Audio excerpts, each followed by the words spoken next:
Greetings, my dear viewers. It is I, Drahon, and welcome back to Dungeons & Dragons Character Conversion, part of the Advanced Dungeons & Dragons character line. Sometimes they're in a toy form, sometimes they're just a random character from the old Splat books. And today we are looking at Caruso, the Bard, who has been seen in a couple of the books, but doesn't have a toy of his own. And he's honestly weird. And kind of basic. Everything's kind of written out. But that doesn't mean he is boring. I mean, we don't really have much information about him. The only times we get to see him are in the coloring books and in one children's book. Maybe two. I haven't been able to clarify what the other book is just yet, since I can't really find a PDF version of it. But the one book that I was able to find that did go over a little bit of Caruso's character was The Forest of Enchantment, a children's book. A little Dungeons & Dragons children's story. How nice. Caruso teams up with a druid named Filari, and they are trying to figure out why there are lizardmen roaming around the forest. They find out it is a plot by Calic and Warduke to steal a gem from a princess. So they go and stop them. Two other characters get to show up in that book: Foxfingers, who we talked about previously, and another thief that is allied with Valor's Call, known as Figgin, who we will be talking about shortly.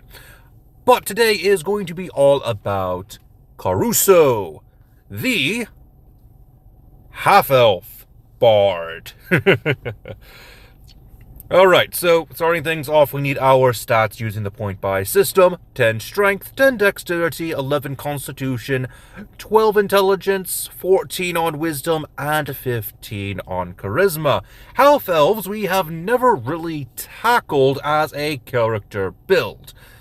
So, this is going to be the first time I ever mention the stat array for a half-elf. And that is that they get a +2 to one of their stats, and a +1 to two stats. Basically a simpler version of the human stat block, but with the little bit of flavor that comes with the elves. Now normally this would be placed a 2 in charisma, with the other singular stats going into anywhere else, but I decided to use the rules from Tasha's Cauldron of Anything to rearrange this. So our +2 is actually going to the intelligence, making it a 14, increasing our constitution by 1, as well as our charisma by 1, rounding them all off into a nice even number. Half-elves get access to a size of medium, a speed of 30 feet, dark vision of 60 feet, fey ancestry, as well as half-elf versatility.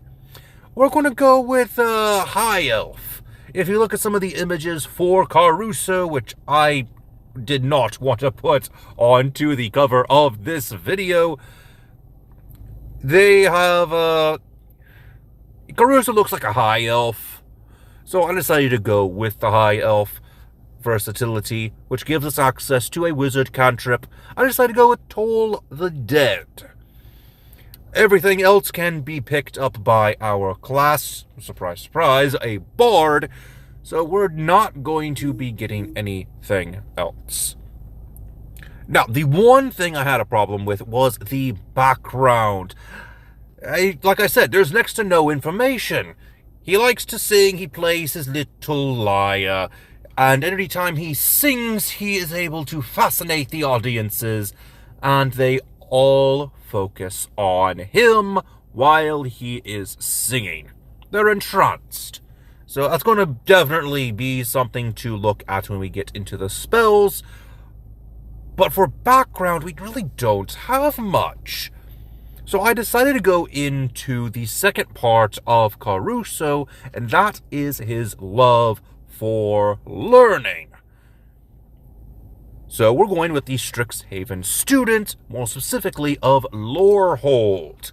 This is a reference to his bardic college that we will be tackling later on. Again, he's a very simplistic character.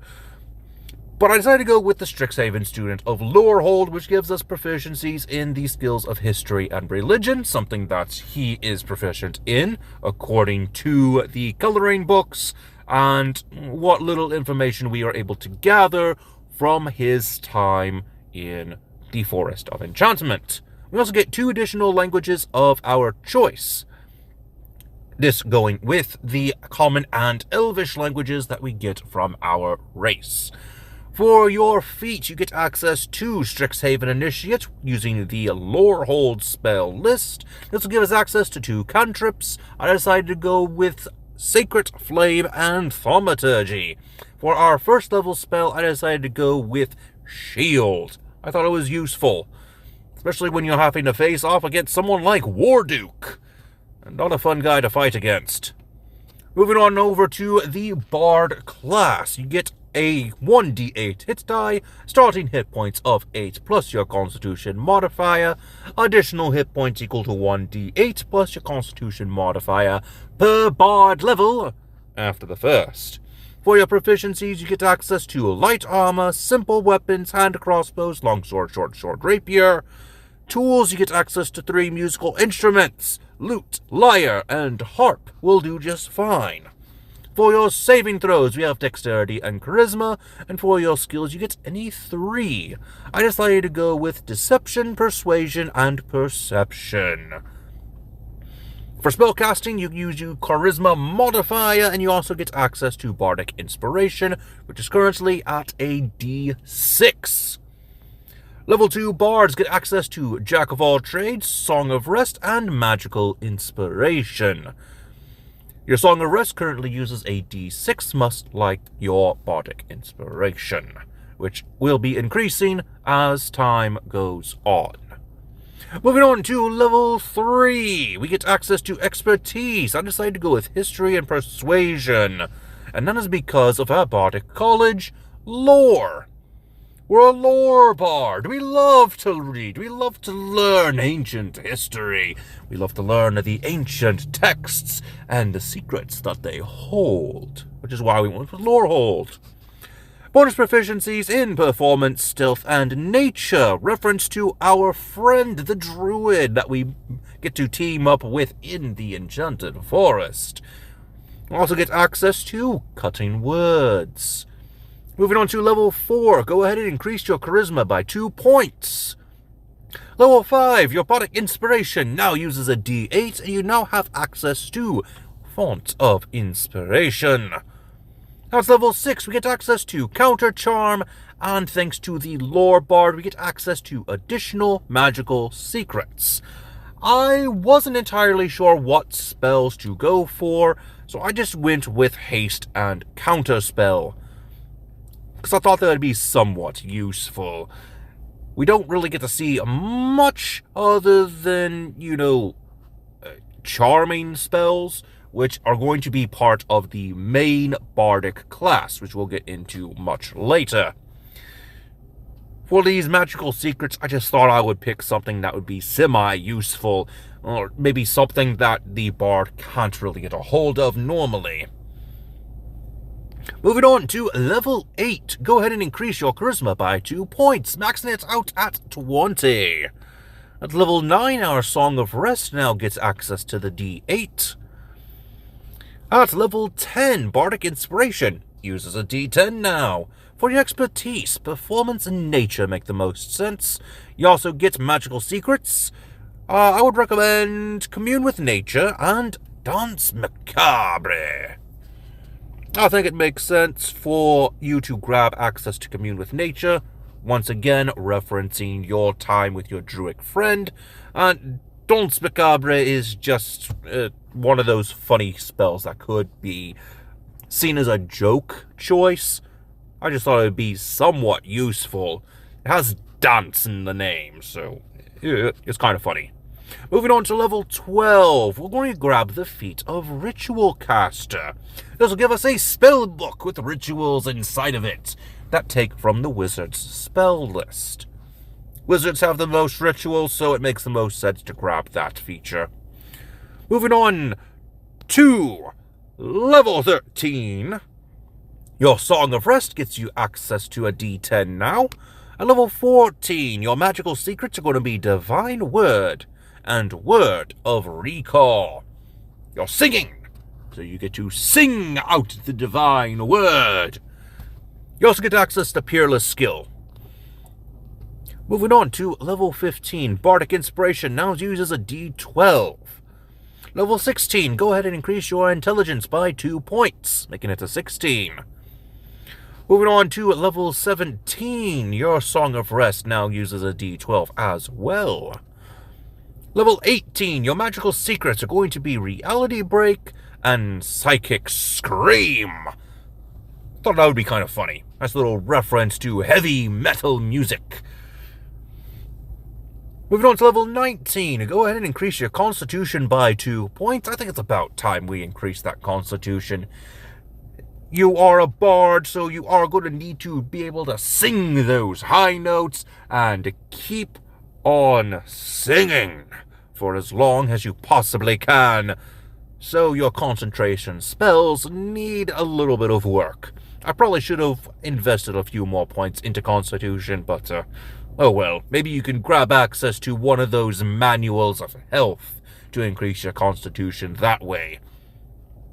And finally, with level 20, we get access to Superior Inspiration.